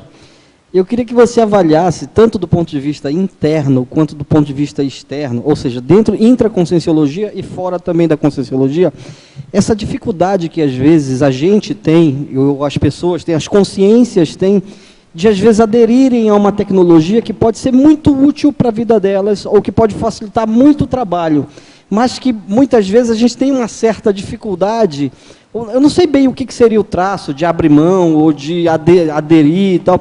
O que eu queria que você analisasse é assim, como é que você vê isso, do ponto de vista das ferramentas que a gente tem dentro da conscienciologia, a dificuldade que às vezes a gente tem de que as pessoas usem essas tecnologias, e se essa média dessa dificuldade é mais ou menos paralela com o que a gente tem fora da conscienciologia? No meu ponto de vista, é igual aqui dentro da conscienciologia, fora da conscienciologia, não vejo diferença. O que acontece é que a gente tem uma tendência a se acomodar, esse que é o problema. Né? A tecnofilia é uma coisa legal, mas nem todo mundo cultiva a tecnofilia. A gente tem uma série de apriorismoses também, preconceitos em cima de coisas aí, que demontam a nossa falta de conhecimento. Então, a nossa vida é atribulada, a gente está sempre cheio de atividades para fazer. Querendo ou não, a gente entra em determinados momentos da vida numa robotização da nossa vida, do procedimento diário. Então, a questão aí, o foco, por exemplo, da conscienciologia, é a gente usar o nosso discernimento, a nossa autocrítica, para a gente poder sair dessa situação. Né? A gente utilizar sadiamente a tecnofilia para que possa alavancar a nossa evolução. Agora, esse é um perfil que a gente tem que adquirir, ninguém nasce com isso. É muito difícil você nascer perfeito. Apesar das novas gerações hoje, parece que já ressomam com esse tecno, ou paratecno-pensene, mas... Exato, né? Com essa facilidade. Com esse chip. Eles já estão no extrafísico já assistindo tudo isso, né? E é uma questão que eu também, que eu penso sobre isso, é uma forma de facilitar também a evolução das consguels. Outro dia eu estava vendo na internet um vídeo, que eu acho que é um vídeo interessante, mas que também chama a atenção, nos alerta para essa condição que você trouxe aqui no seu verbete, da adoração patológica, né? E do limite que a gente tem que dar principalmente com as crianças na questão do uso da tecnologia. Mas era um vídeo produzido lá, que o bebê nascia, ele já acabava de nascer, ele mesmo saía, cortava o cordão umbilical dele, você viu isso? Aí pegava o celular, já tirava um selfie, aí nisso o anestesista já caiu, o obstetra já desmaiou para o outro lado, aí ele pega, já sai engatinhando, já bate no tablet, já explica o que é que está acontecendo ali, né? Então, assim, já mostra que... Eu, pessoalmente, sempre fico impressionada, porque a gente vai ver uns menininhos muito pequenininhos, né, umas crianças de 2, 3 anos, a destreza que tem no uso de celular, tablet, né? E como elas conseguem mexer com aquilo, é uma coisa assim... Para mim, bem impressionante. Então, mas já vem com uma outra paragenética. Já vem com uma outra paragenética. Já vem com uma outra paragenética. Eu espero que na próxima ressoma, né, minha ou nossa, né, a gente também venha com alguma coisa um pouquinho melhor. Né? Com discernimento. É aquela condição do discernimento. Né? Agora, em binomiologia, na página 9, Marcelo, na última linha, o binômio tecnologia verde sustentabilidade. Poderia explicar? Aí, Denise, Fala aí, depois a Tanice pode complementar. Então, a questão desse binômio da tecnologia verde e sustentabilidade, a gente deve pensar na questão do desenvolvimento da tecnologia de forma com que agrida o mínimo possível o meio ambiente, que ela seja sustentável. Tá? A gente tem que pensar que o mundo que a gente está deixando não é só para os nossos filhos ou netos, é para nós também, porque nós vamos voltar a ressomar aqui. Então, o que a gente fizer, a gente vai colher no futuro. Então, o ideal é a gente tentar produzir alguma coisa que não agrida o ambiente, que seja de forma sustentável. Esse seria o objetivo também. Em Paradoxologia, página 9. Relate, por favor, o paradoxo de a tecnologia da informação criar pontes ligando pessoas de extremos do globo e, ao mesmo tempo, construir muros distanciando vizinhos. Bom, esse paradoxo. Esse é bem interessante, porque é o seguinte, você pode utilizar, por exemplo, a tecnologia da internet para você se comunicar com qualquer pessoa no mundo. Né? Você tem amigos em outros países, em outras cidades, você pode, através do celular ou do computador, ter vídeo, ter voz, né? Mandar mensagens, e isso instantaneamente. Mas também você pode sair para passear com a sua família, e aí está todo mundo no celular e já não tem mais conversa. Então, você está lá numa mesa de restaurante, está todo mundo com o celular. Isso está cada vez mais comum, né? Está cada vez mais comum. Porque vira um vício, né? A gente fica entediado com tudo. Então, você fica tolerância zero, né? Então, qualquer coisa que te chateia, você já puxa o celular e já fica lá vendo algum tipo de informação, pesquisando alguma coisa. E você sabe que recentemente ocorreu um programa que eu estava vendo num desses canais também fechados, e aí um repórter entrevistando um grupo de jovens. Então, como é que eles se reuniam? Eles se reuniam e presencialmente, estavam presencialmente, mas eles trocavam informações entre eles. Então, o grupo se reunia, mas eles não falavam diretamente um com o outro. Eles se comunicavam através do aplicativo lá, da internet, do celular. Você vê que já se chega, né, a um ponto... Né? E aí o repórter perguntando, mas por que vocês fazem isso? Ah, porque é legal, a gente curte. Mas por que vocês não conversam? Não, é muito melhor a gente ficar aqui conversando, né, pelo aplicativo lá, pelo celular, do que realmente falar uns com os outros, né? Isso me remete também até um desses sites aí que tem uns vídeos mais satíricos e tudo, de um grupo que era um grupo justamente para tratar da adição da tecnologia, e o grupo também se comunicava entre o grupo, que seria um grupo terapêutico, mas eles se comunicavam por celular. Então, é uma crítica justamente a essa condição do uso excessivo, né, e do monopólio que o celular hoje em dia faz com a gente vai perdendo, né, essa questão da interação próxima, da afinidade social com as pessoas. Né? Depois que surgiu o Facebook, quem que vai no aniversário de um amigo, colega, parente, vai lá, parabéns, tudo bem? Não, manda uma mensagem no Facebook. É o comum, é o natural ser feito isso. Né? Ai de você se você não mandar também a mensagem no Facebook. Para contribuir, e esquecendo que a conversa olho no olho também é tecnológica. Também há uma série de recursos tecnológicos que você tem que utilizar da sua pensanidade, da sua racionalidade. Tem todo um conjunto de técnicas para você manter uma conversa olho a olho. E que não é o computador ou o celular que acabou com essa tecnologia. Essa tecnologia existe, ela ainda é muito útil e a gente tem que aliar uma coisa com a outra, né? A gente passou por modificações, por exemplo, quando surgiu o rádio. O rádio aproximou muito as informações, né? Ela trazia informações em tempo real. Então, a gente, né, no tempo da Segunda Guerra, as pessoas poderiam acompanhar os acontecimentos em tempo real. Isso foi uma mudança na sociedade. A televisão também ocasionou uma mudança enorme de costumes, conceitos dentro da sociedade. Agora, a questão da internet e dos smartphones, isso está sendo muito maior. Né, exponencialmente, está tendo um efeito muito maior devido à projeção que tem dentro das pessoas, junto das pessoas. Isso daí está afetando muitas relações, né? Antes a gente tinha que desligar a televisão em algum momento, porque acabava a transmissão num determinado horário, né? Hoje não, você pode ficar com o celular direto. Enquanto você tiver lá o seu plano de dados lá e poder acessar a internet, você fica indefinidamente.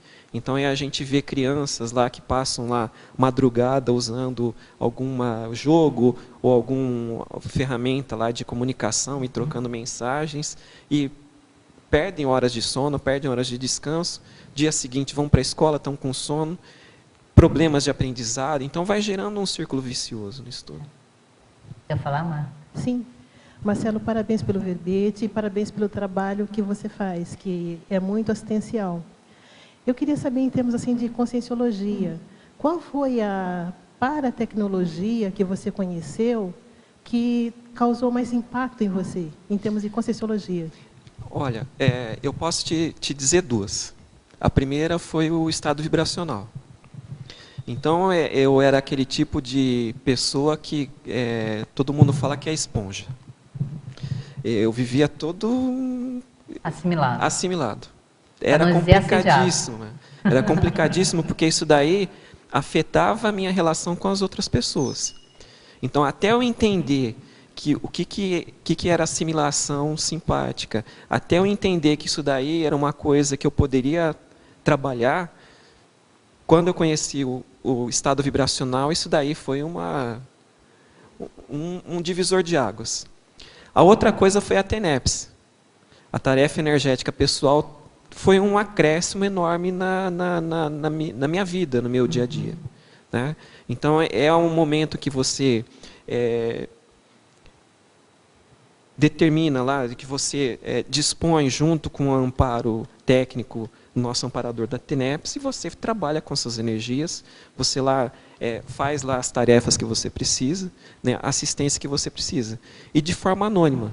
Eu não sei quem que eu estou ajudando, o meu parapsiquismo ainda é muito simplório, né? Estou fazendo força para conseguir melhorar, mas eu sinto essa repercussão. Eu sinto essa mudança no meu dia a dia. Acho que você tocou em duas técnicas, né, Mário? Basilares, fundamentais da conscienciologia. Agora, Marcelo, queria perguntar, eu estou utilizando o microfone aqui porque está sendo gravado, porque não precisava, né? Então, a questão é a seguinte, essa tecnologia do celular que é disponibilizada para os jovenzinhos aí que já com 3, 4 anos já estão mexendo aí com a coisa, o que é falado, o que é dito, o que tu pensa a respeito e como a gente conseguir reverter um pouquinho isso? Quer dizer, fazer com que isso não fique tão utilizado pela criança quando ela é tão jovenzinha assim. A gente tem que ter um pouco de discernimento e tem que ter controle, né? Os pais aqui têm que determinar algumas regras. A gente tenta, que eu tenho 2 exemplos aqui, que é difícil você conseguir fazer esse controle sem criar alguns atritos. Mas a gente tem que tentar conversar, tem que tentar explicar a situação, né? É difícil porque o jovem, né, essa faixa da adolescência, ela não aceita muito o conselho de pai e mãe. Mas é importante que o jovem ele entenda, né, pai e mãe está tentando fazer o melhor possível, né? E se a gente conseguir passar algumas ideias aí que possa ajudar o jovem a ele economizar alguns pecadilhos aí da mocidade, alguns erros que a gente já experienciou, já sabe que vai acontecer, já economiza alguns problemas aí para a juventude. E através de exemplo, né, Marcelo? Através de exemplo também. De pai e mãe, porque às vezes eu vejo pais reclamando, se queixando que os filhos estão muito voltados para a condição da internet, ficam o tempo todo no computador ou no celular, mas a partir do exemplo de casa, ele está grudado, o pai também está grudado no celular, chega em casa já, entendeu? Já abre o computador, já fica o tempo inteiro. Então, é aquela coisa, né? Faça o que eu digo, mas não faço o que eu faço. Como é que é isso? Não dá, né? Não dá para ser assim. Então, acho que o exemplo é melhor, é uma das formas de esclarecimento, né, melhores. Você quer fazer uma pergunta? Marcelo, você citou algumas tecnologias, por exemplo, o EV, o arco voltaico. Dentro da conscienciologia, existe alguma pesquisa ou algum grupo que tente quantificar isso, ou mensurar, desenvolver equipamentos, talvez medir qual a frequência de um EV, ou ver o alcance de um arco voltaico? Existe isso? Existem pesquisadores que trabalham com esse tipo de assunto, de especialidade, tá? A IC do Ectolab. A Ectolab, né, a IC que trata dos estudos para a cirurgia de ectoplasmia, eles estão começando a fazer alguns estudos nesse sentido, né, de verificar, quantificar ou procurar acompanhar quais os efeitos da energia sobre o holossoma, né? Eles estão iniciando estudos nessa E tem pesquisas, eu acho que é o Ivan Pinheiro, né, que tem esse tipo de pesquisa, ele está se associando com um laboratório, acho que chinês, que também faz esse tipo de pesquisa, de análise da condutância elétrica que acontece no corpo durante as técnicas energéticas. Não só o EV, mas outras técnicas energéticas chinesas. Eu sei que o pessoal da Ectolab está bem empenhado. Você conhece a Ectolab? Não? Você é aqui de Foz? Não? Não. Então, vale a pena você se informar ali. Aqui no CEEC deve ter alguns informativos sobre a Ectolab, uma instituição que trata justamente do estudo da paracirurgia e do estudo da ectoplasmia. E eles têm, inclusive, um laboratório aqui no CEEC. Você saindo aqui, você vir logo assim à esquerda, tem uma casa com umas árvores na frente, ali é um laboratório de pesquisa deles, e a sede deles fica ali no Discernimento. Deixa eu ver se tem alguém da Ectolab aqui. Não tem. Ele tá aqui, né, gente? Ele pode visitar, né? A minha sugestão... O site da Ectolab, ou o e-mail de contato, é ectolab@ectolab.org, tá?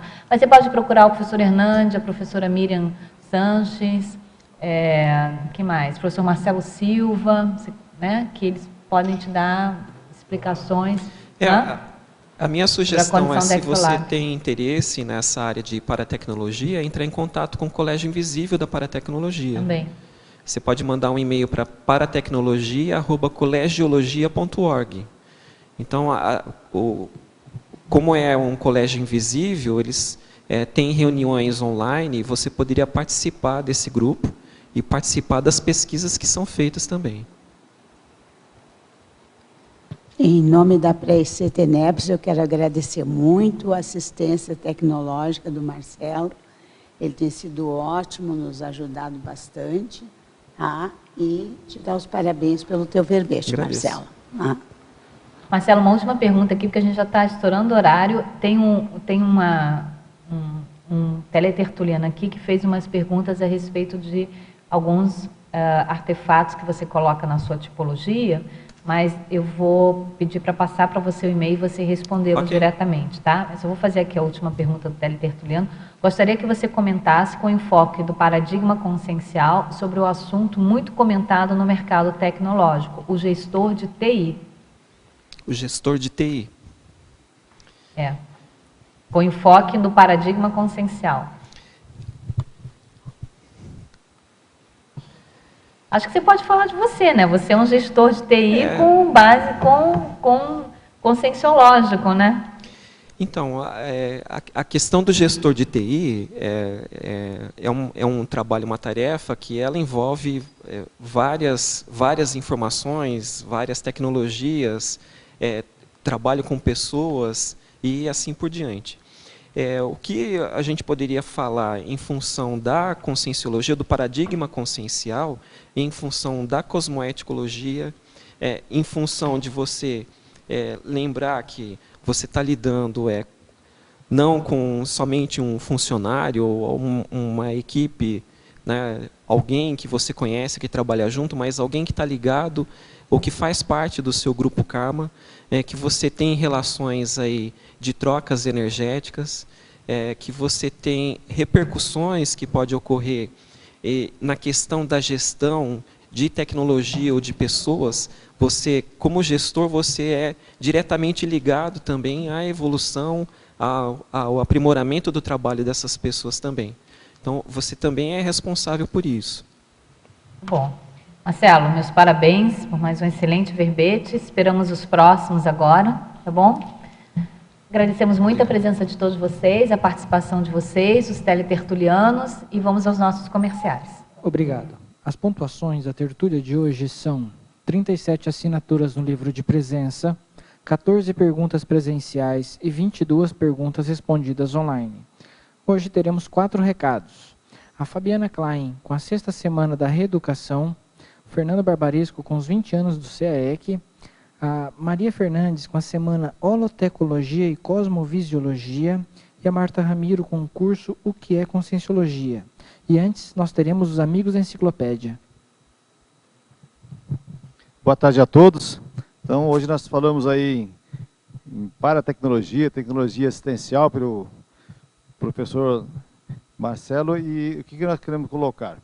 É que, além da verbetomática, que é uma ferramenta assim, super avançada de busca na enciclopédia da Conscienciologia, você dispõe também do Holoserver. Você pesquisa 39 obras de Conscienciologia num clique, de uma forma rápida e objetiva.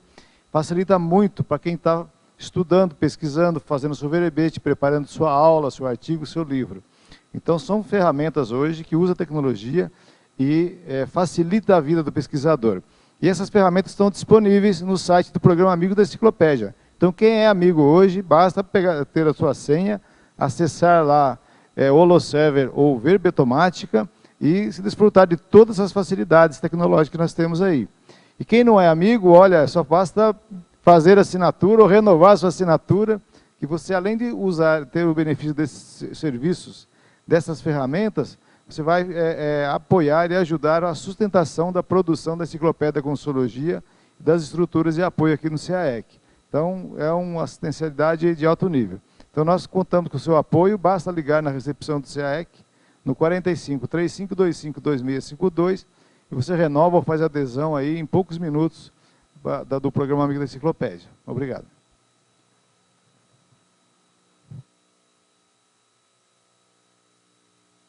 Boa tarde a todos. Dos dias 10 a 18 de outubro, a Reaprendente estará com uma série de atividades muito interessantes. São cursos de campo, dinâmicas, debates, simpósios e muito mais. Certamente uma delas tem relação com você. Trata-se da 6ª semana de reeducação, que é realizada todos os anos em outubro. E hoje faço um convite especial para o nosso curso de campo, o CEP, que será nos dias 10 e 11 de outubro, próximo sábado e domingo, no Hotel Mabu Interludium. Mais informações pelo e-mail contato@reapredentia.org.br ou pelo telefone 45 88 21 83 37. Obrigada a todos.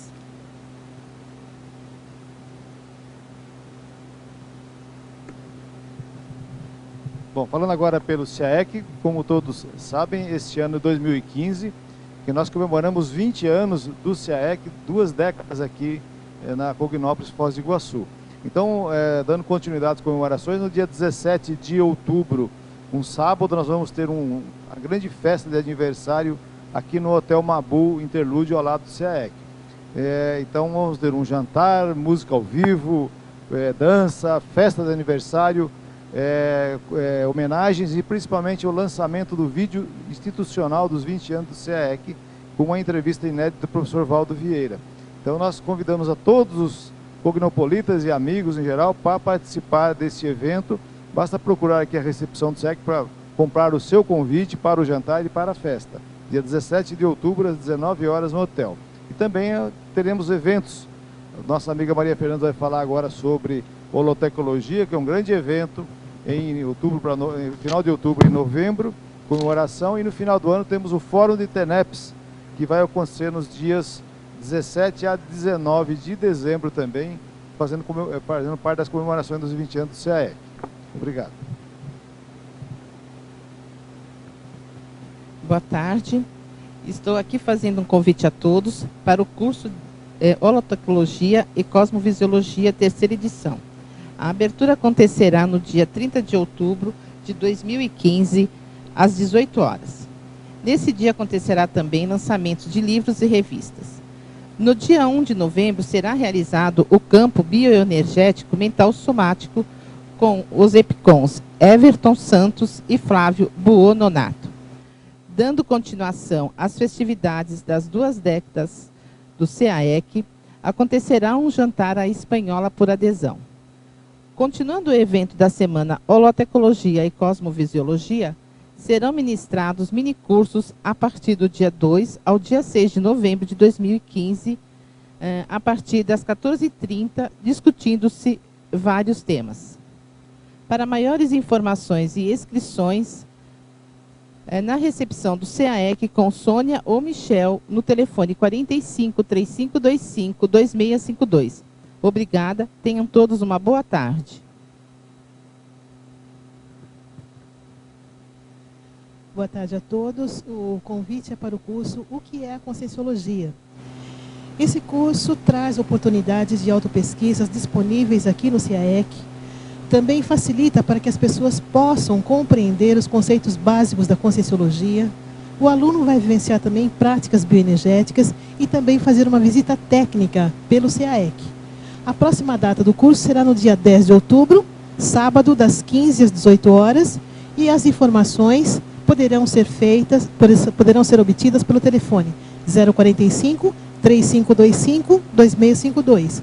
Repetimos o telefone 045 3525 2652. Venha participar conosco. Obrigada e até lá.